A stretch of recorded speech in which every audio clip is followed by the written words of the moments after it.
आजकल social media पे एक जिबली ट्रेंड चल रहा है। नहीं, वो टेक्नोलॉजी है, वो भी मनोरंजन का भी साधन है और उसको कला भी कहा जा सकता है। आदमी में इतना टैलेंट छुपा हुआ था, उनका काम भी बोलता है। मध्य प्रदेश की राजधानी भोपाल स्थित भारत भवन की रंगदर्शनी दीर्घा में 8 अप्रैल को पूर्व IAS अधिकारी आलोक श्रीवास्तव की एकल चित्र प्रदर्शनी संस्कृति की सर्जना का उद्घाटन मुख्य सचिव अनुराग जैन ने किया।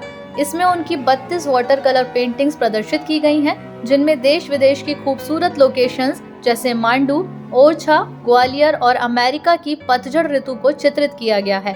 आइए जानते हैं मुख्य सचिव अनुराग जैन और बिजनेसमैन MPS गुलियानी का पेंटिंग एग्जीबिशन को लेकर क्या कहना है। जब तक वो सर्विस में थे उनकी ये कला का किसी को भान नहीं था, पर रिटायरमेंट होने के बाद उन्होंने अपनी जब वाटर पेंटिंग शुरू की और हम लोगों को अपने ग्रुप में देखने को मिला, तो देख के हमें लगा पहली बार कि आदमी में इतना टैलेंट छुपा हुआ था। और आज मुझे लगता है कि बहुत अच्छी बात है कि उनने अपनी ये काम शुरू करने के 3-4 साल बाद ये प्रदर्शनी यहाँ पर लगाई है। उससे उनकी इस कला को पूरे शहर को देखने को मिलेगा, जानने को मिलेगा। अत्यधिक टैलेंटेड व्यक्तित्व है और उनका काम भी बोलता है और उनका आर्ट भी बोलता है, तो हमारी बेस्ट विशेस उनको। पूर्व IAS अधिकारी आलोक श्रीवास्तव ने पीपुल्स अपडेट से खास बातचीत में बताया कि उन्होंने 47 साल बाद कोरोना काल में पेंटिंग दोबारा शुरू की और ट्यूटोरियल्स देखकर वाटर कलर शैली में काम सीखा। ये उनकी भोपाल में पहली प्रदर्शनी है। इससे पहले 2024 में दिल्ली के इंडिया इंटरनेशनल सेंटर में प्रदर्शनी हो चुकी है। भारत भवन में जल रंग चित्र प्रदर्शनी लगी है, जिन्हें पूर्व IAS अधिकारी आलोक श्रीवास्तव जी ने उकेरा। आइए हम उनसे बात करते हैं। तो सर नमस्कार। नमस्कार। सर बहुत बहुत शुभकामनाएं इसके लिए आपको। सर ये आपको आइडिया कैसे आया कि नौकरी के बीच में अपना प्रदर्शनी निकालूं? नहीं, ये तो एक बचपन की हॉबी है, एक शौक़ है। अच्छा सर, ये बचपन का शौक़ था? बचपन का शौक़ है और नौकरी में बल्कि ये शौक़ थोड़ा पीछे छूट गया। सर जैसे कि IAS अधिकारी की नौकरी बड़ी टफ होती है, देखा जाए उनको बहुत सारा प्रेशर रहता है, तो इस दौरान आपने अपनी नौकरी के दौरान भी थोड़ा बहुत मैंने किया चित्रकारी की, और विशेष रूप से मैंने ऑयल कलर्स में की, तैल चित्रों में की।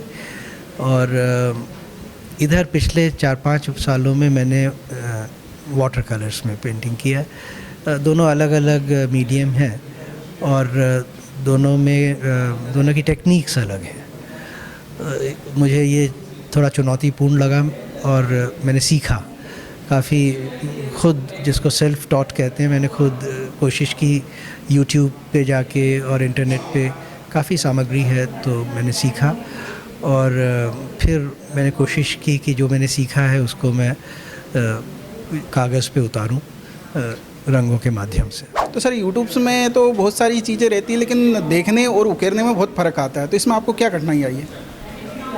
देखिए, कठिनाई तो ये होती है कि YouTube पे जो इस तरह के वीडियोस हैं, वो जो मास्टर्स हैं, एक्सपर्ट्स हैं, उन लोगों ने वीडियोस बना बना के डाले हैं। लेकिन कुछ ऐसे उसमें शिक्षक हैं जो बहुत ही शिक्षाप्रद तरीके से सामग्री को प्रस्तुत करते हैं। तो बताते हैं कि कैसे आप सावधानीपूर्वक काम करें, कहाँ पे गलती होने का डर है, किस तरह के सिचुएशन अवॉइड करने चाहिए। तो मैं देखता था और मैं उस प्रकार के जो वीडियो हैं उन पे विशेष ध्यान देता था। और फिर जब आप बनाते हैं, अभ्यास करते हैं, तो आपको समझ में आता है कि मैंने कुछ गलती की तो उसको कैसे मैं सुधारूं या अगली बार वो गलती ना हो। तो ऐसे ये एक क्रम है, कोई इसका फॉर्मूला नहीं है। और कुछ अच्छे बनते हैं, कुछ उतने अच्छे नहीं भी बनते हैं चित्र। राम मंदिर की आपने एक पेंटिंग बनाई है, कुछ हिरणों की मतलब एक विशेष उस पर नहीं रही आपकी, डिफरेंट मतलब अलग अलग उस पर आपने बनाई है, जैसे कि पत्तियां बनाना, आपको अलग घास बनाना। तो इन सब में सर फिर आपको कितना समय लगा? नहीं, समय लगता है, इसमें थोड़ा बारीकी का काम है और जिसको ब्रश वर्क कहते हैं। तो वो मैंने कोशिश की कि एक तो रियलिस्टिक पेंटिंग्स बने, ताकि जो उसको देखे उसको अप्रिशिएशन हो, चिड़िया है या कोई भवन है, कोई बिल्डिंग है, कोई मॉन्यूमेंट है। तो कोशिश ये थी कि जो उसमें डिटेलिंग है वो डिटेलिंग कुछ इस प्रकार से आए कि जो देखे उसको रुचिकर लगे। तो वो कोशिश रहती है, उसमें थोड़ा परिश्रम भी है और थोड़ा ईश्वर ने जो हाथ में हुनर दिया है वो है। तो सर आपके लिए कोई मोटिवेशन वाला कोई रहा कि इन्होंने आपको मोटिवेट किया, ऐसा कुछ आपके उसमें रहा सर? नहीं, मेरी पत्नी जो हैं वो मेरी सबसे बड़ी प्रेरणा स्रोत हैं। वो मुझे बहुत क्रिटिकल अपने विचार भी देती हैं कि ये ठीक नहीं है, इसको सुधारो, ये अच्छा बना है। और उन्होंने इस प्रकार का वातावरण मुझे दिया है घर पे कि मैं एकाग्रचित्त होकर इस प्रकार का काम कर सकता हूँ। मेरी माता जी हैं, उन्होंने भी मुझे बहुत प्रेरित किया है। मैं ये समझता हूँ कि ये इस प्रकार की प्रेरणा, और फिर जब प्रदर्शनी लगती है और आप लोग सब देखते हैं और उसमें थोड़ी बहुत जो अच्छी लगती है उसके बारे में आप मुझे बताते हैं, तो ये सब मिला के मुझे इस प्रेरणा मिलती है। चलिए सर, अच्छी बात है। आप कोई खास संदेश देना चाहेंगे आप? मैं कोई विशेष संदेश तो नहीं देना चाहता, लेकिन मैं ये ज़रूर कहूँगा कि ईश्वर ने हम सबको कोई ना कोई प्रतिभा दी है, और कई बार वो प्रतिभा छुपी भी रहती है। कई बार हम चाह के भी उसको सामने नहीं ला पाते हैं। मैं सभी को ये कहता हूँ, मैं तो अब अपने उम्र के 65वें वर्ष में हूँ, चाहे वो बालक हों, बालिकाएं हों, कम वय के बच्चे हों, या इवन हमारे जैसे एडल्ट्स हों, कि आपके मन में जो भी भावना है, चाहे वो आप लिखते हों, कविता लिखें, गद्य लिखें, चित्रकारी करें, तो आपको उनको सामने लाने की और उसमें और कितना परिष्कार कर सकते हैं प्रयास करना चाहिए। ये एक आत्मिक आनंद है, मानसिक सुख है, और जैसे शारीरिक आदमी इंसान को एक शारीरिक स्वास्थ्य आवश्यक है, स्वस्थ शरीर, उसी तरह स्वस्थ मन के लिए इस प्रकार की प्रतिभा को ऊपर लाना और उसका अभ्यास करते रहना, ये मानसिक स्वास्थ्य के लिए आवश्यक है। सर जैसे आजकल सोशल मीडिया पे एक जिबली ट्रेंड चल रहा है, जिसमें किसी इमेज को पेंटिंग के हूबहू कन्वर्ट कर दी जाती है। हालांकि उसके अलग अलग आ रहे हैं, कोई जानवर भी बन जा रहा है, कोई अलग अलग चीज़ें आ रही है, तो इस पर आपका क्या कहना है? नहीं, वो टेक्नोलॉजी है और वो भी मनोरंजन का भी साधन है, और उसको कला भी कहा जा सकता है, कला भी है।